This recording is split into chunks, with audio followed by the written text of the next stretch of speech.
Hello, I'm Lebu Diseko. Welcome to Focus on Africa. Our top stories. A car bomb rips through a busy shopping district in Somalia's capital, Mogadishu. At least 10 people are dead. Fighter jets from France target 40 unidentified armed vehicles coming into Chad from the border with Libya. Countdown to Nigeria's presidential election. We investigate the so-called godfathers behind the candidates who can make or break the outcome. Also on the programme, an impossible choice. We meet the father of conjoined twins facing a heartbreaking decision about their future.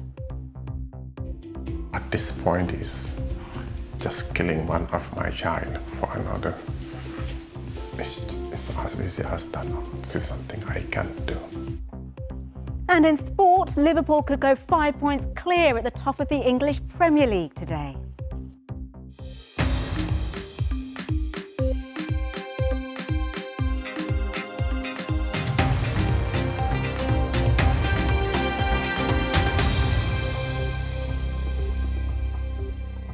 Hello and thank you for joining us here on Focus on Africa from BBC World News.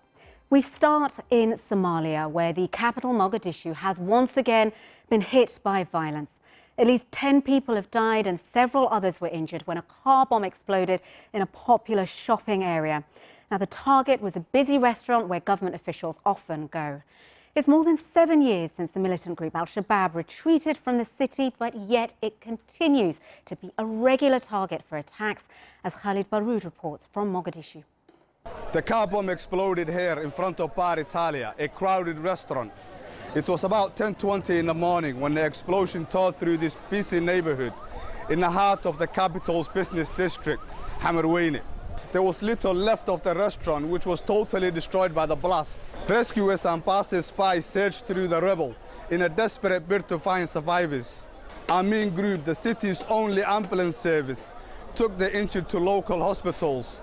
Al-Shabaab has not yet claimed responsibility for the attack, but websites affiliated to the group are claiming the attack was targeted at government officials frequenting the restaurant. But as is the case with most bombings, civilians made up most of the casualties. Women and children were among the dead and wounded. The Somali government is yet to comment on this attack. This is the second car bomb in Mogadishu in less than a week. It was only last Tuesday when a car bomb exploded at a gas station, killing 2 people. The militant group Al-Shabaab regularly carry out suicide bombings and assassinations in the Somali capital. The Al-Qaeda affiliated group want to topple the internationally backed federal government in Mogadishu.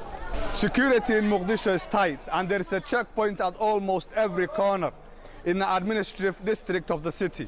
Yet these bombings occur regularly. It has been many years since Al-Shabaab withdrew from these streets, battered by almost 30 years of constant warfare. But the attack of this morning shows the battle still rages on. Khalid Baroud, BBC News, Mogadishu. Well, elsewhere in Somalia, security officials say that the manager of the Dubai-operated port of Bosaso, strategically located in the Gulf of Aden, has been shot dead. The Islamist militant group Al-Shabaab says it carried out the attack on Port Formosa in the semi-autonomous Puntland region. Let's have a quick look at other stories making the headlines across Africa and the rest of the world now. The suspended Chief Justice of Nigeria has, for the 3rd time, failed to turn up at a tribunal where he's due to answer charges that he failed to declare his assets. Last month, President Muhammadu Buhari suspended Walter Onegan over allegations, a decision which drew criticism within Nigeria as well as the US and the EU. The controversial Malawian pastor Prophet Shepherd Bashiri and his wife have been formally charged with fraud and money laundering in South Africa. They were not asked to plead. Police say the couple's luxury cars, houses and private jet could be seized as part of the criminal case against them. They've not commented on the allegations. An Egyptian court seeking the death penalty for 8 defendants who allegedly plotted to kill President Abdel Fattah al-Sisi. The accused are said to have formed a terrorist cell that planned to strike in 2014 when the leader was on pilgrimage to Mecca. Now, France says its air force has carried out 2 airstrikes against an armed group while working with the army in Chad. Now, the fighters were reportedly spotted crossing the border into Chad from Libya. A statement from the French military said a fighter jet took off from the capital, N'Djamena, and targeted a column of 40 vehicles in between the regions of Tibetsi and Enedi. A spokesman from the rebel group, the Union of Resistance Forces, said its fighters were the target. Well, joining me now is Will Ross, who's our Africa regional editor. Lots of claims and counterclaims around this story. Do we know any more about who was actually attacked and who those who that column were? We can't be certain about who was attacked. The information we have from the French military is very precise in terms of what they said they did in terms of the operation. There was an attempt by the Chadian military to attack this convoy, which we're told was 40 vehicles strong, pickup trucks, so quite a sizable group of fighters crossing over from Libya. Now, the French are saying that the operation helped to hinder what they called a hostile advance and disperse the column. So that's the French version of what happened. The Chadians have described them as mercenaries and rebels. As you mentioned, this group, the Union of Forces of Resistance, have said that they were targeted, and there's actually another group that's split away from the UFR called the Military Command Council for the Salvation of the Republic. That's another group that has been quite active in recent months that potentially could be the one that was targeted here. If that's the case, and we're talking about a rebel group that's fighting against President Idriss Déby, this is quite a rare intervention from the air by the French forces against a group which is not a jihadist group operating in the area.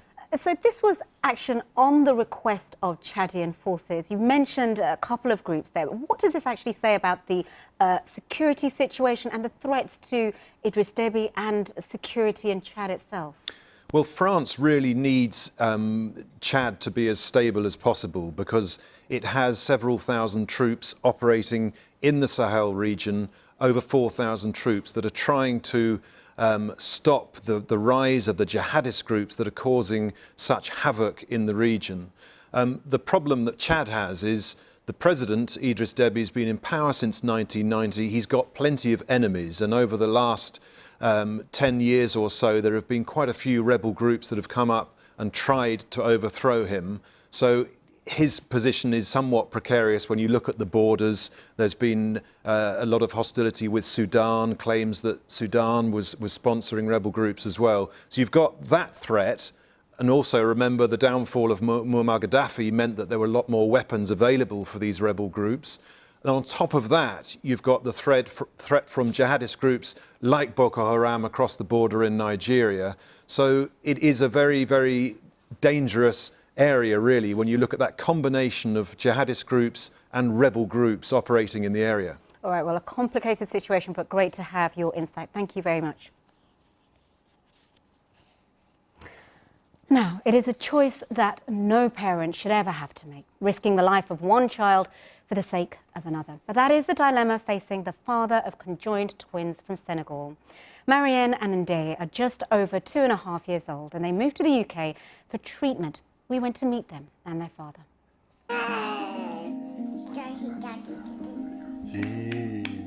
Marianne.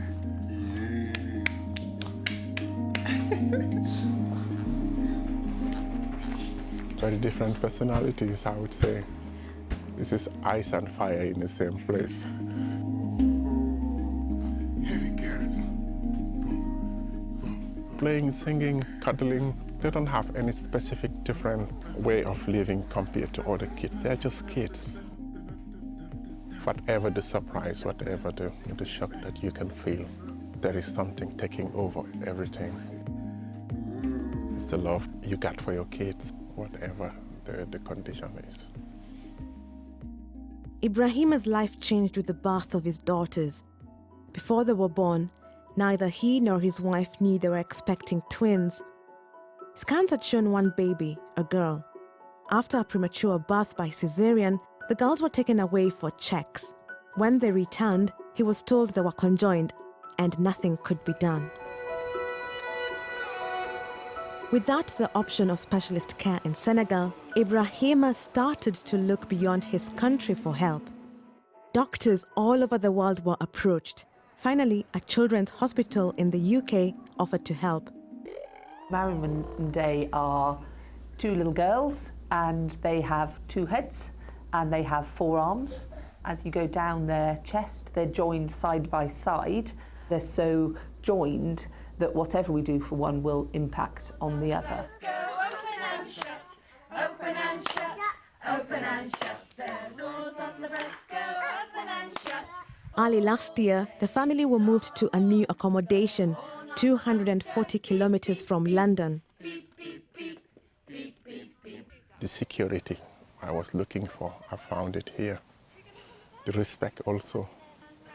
Curiosity, yes, it's normal. It's not usual to meet conjunctions every day, but it's with respect. Yeah, we are definitely okay here. We don't have any particular concern or worries about our lives here. If everything is okay, and I'm praying for that, the next challenges will be to engage this battle for a normal life. Going to nursery, going to schools, having a career. Buy a black sheep, have you anyone? Yes, sir, 3 bags. Battles Ibrahima has already faced include things many parents take for granted, from finding a suitable pushchair to getting clothes that fit. But it's the battle to find a solution that has been the most challenging. This month, Ibrahima and the twins have been back in London. But the news isn't good. Tests show Mariam's heart is getting weaker, endangering her own life and putting her sisters at risk. It's a development that has put the focus on separating the twins. Ibrahima has asked doctors to continue to monitor his children's condition in the hope things might stabilize or improve. But if their health continues to deteriorate, he says he would consider separation. They are strong. They are strong. They have been through so many difficult things and conditions since the beginning. Nobody never had any chances for these girls to survive. But they're here. They're warriors, and what I can do is just be beside them, whatever the situation. They will have their dad, so I'll just do what I have to do for them. Gosh, an unbelievably tough situation there. You're watching Focus on Africa from BBC World News with me, Lebu Diseko. Still to come in the programme, we'll have sport and we catch up with the Ethiopian marathon runner Rufaisa Lilesa about his life-changing moment.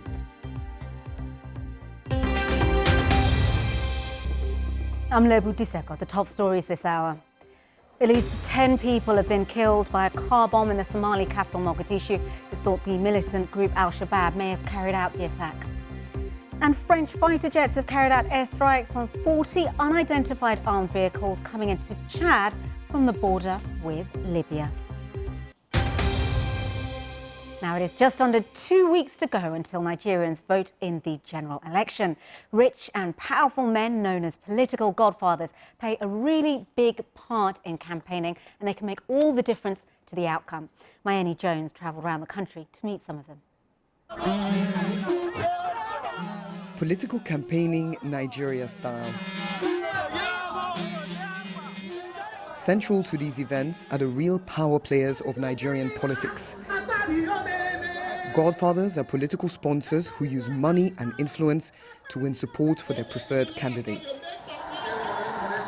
This is a rally in Akwa Ibom, and although this is just a governorship rally, it just goes to show the amount of crowds that big men can bring here. And here in Nigeria's largest oil-producing state, one of these big men is Senator Godswill Akpabio. He's seen as having handpicked the current governor. The people know who to trust. When they have confidence in you, where you go, they will go. In fact, the same thing happened with the current government in my state. Nobody knew the governor. Nobody knew the governor. No, many people say that Yes. it's because they knew you. Yes, and you because they knew endorsed the me, governor. and I met him in a church. A church meeting that led to an election victory. He's accused of using state resources, including security forces, to secure that win, something he denies.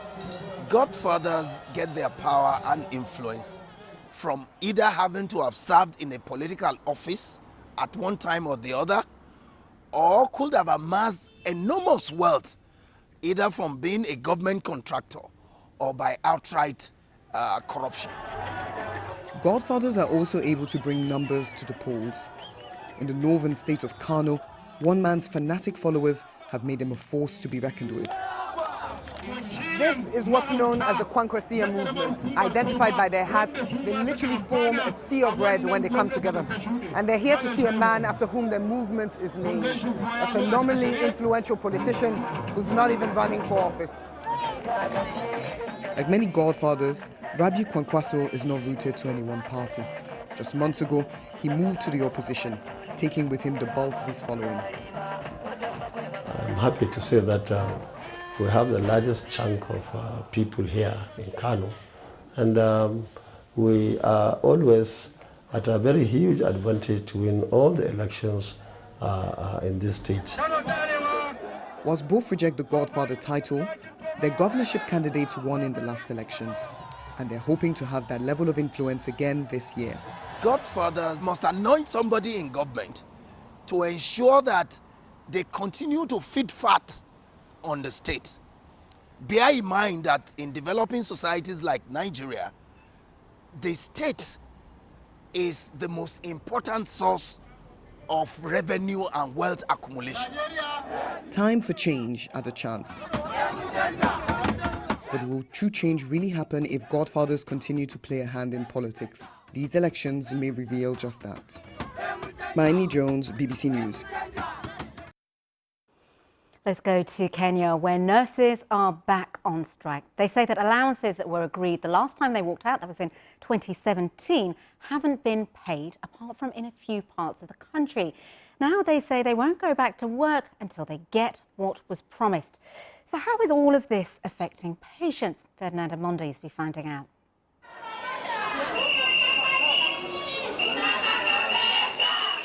These are some of the dissatisfied nurses in Nairobi. Without their presence in hospital, many patients would lack the important nursing attention. But today, the nurses are seeking attention themselves, that of the authorities. Their colleagues in 3 regions of Kenya have been paid their allowances, but not in Nairobi, and they are hurt. You know, when you don't manage the human resource well, then everything goes haywire in any sector. So, and health sector, there is really discrimination or what can I say? But like in Nairobi County, you also have the issues of lack of promotions and redesignation since devolution.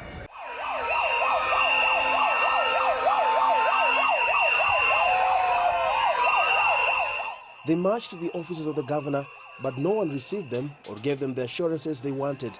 And without guarantees over pay and promotions, they insisted they would continue the boycott.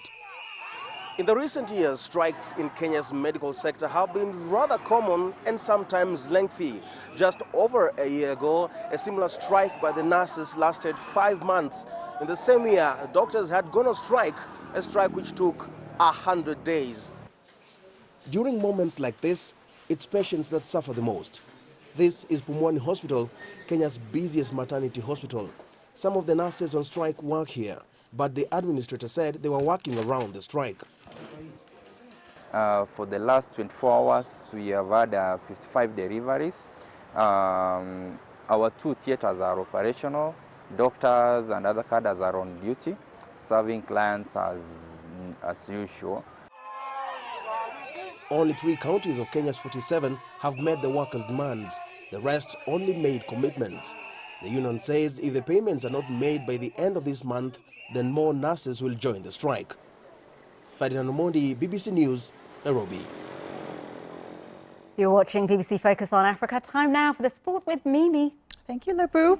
In the English Premier League, both these managers are gearing up for today's fixture. Liverpool have a chance to go 5 clear of Manchester City at the top of the table if they win away against West Ham. Their African stars Sadio Mane and Mohamed Salah scored the last time both sides met in the league. But will they be able to do it again this time around for West Ham's manager? He's confident ahead of the game. Well, I don't know if Liverpool is nervous or not, but I think that we can beat Liverpool on Monday night because every team in the Premier League can beat another one. Just did in Newcastle against Manchester City. About the nerves of the title, it's very difficult to know because I am not there. I remember that the last race that we had with Liverpool for the title, Manchester City, we were 6 points behind Liverpool, but with 3 games less. So we had a lot of pressure and we won the title. So I think that will depend on the performance more than the nerves. The transfer window may have shut across much of Europe, but in other parts of the world, African players are on the move. Former Cameroon captain Stefan Biya has returned to play in China. The 32-year-old has signed for newly promoted Super League side Wuhan Zal. Biya has been a free agent since ending his contract with French club Toulouse by mutual consent in January. He had spent 2 years playing in China from 2016 with Hebei Fortune.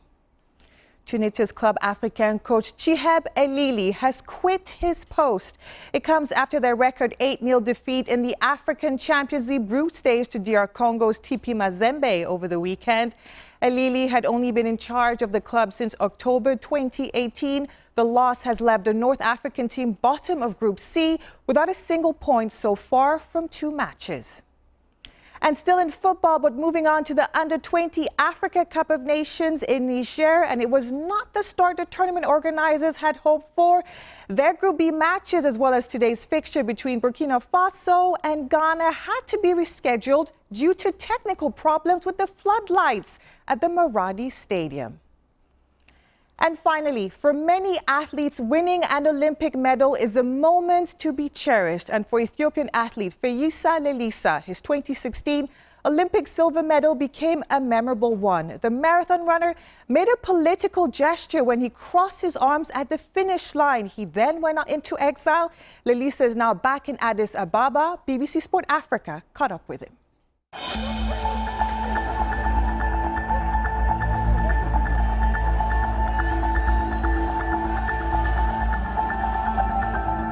Many people sacrificed their life about this struggle.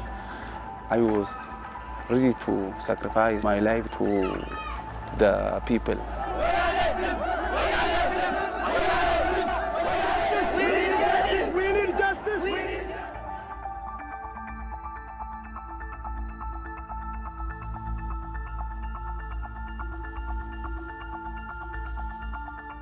After that, our struggle was famous. Everything changed after that. After the new Prime Minister came to power, everybody faced to work. Now it's so very nice now on Oromia region.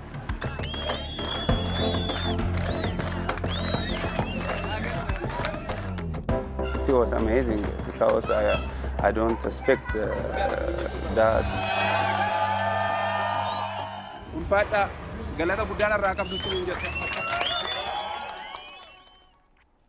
That's all the sport. Back to you, Lebu. Mimi, I'm going to put you on the spot now. If I was a betting woman, I'm not, but if I was, who should I put my money on in tonight's Premier League match? You really are putting me on the spot there.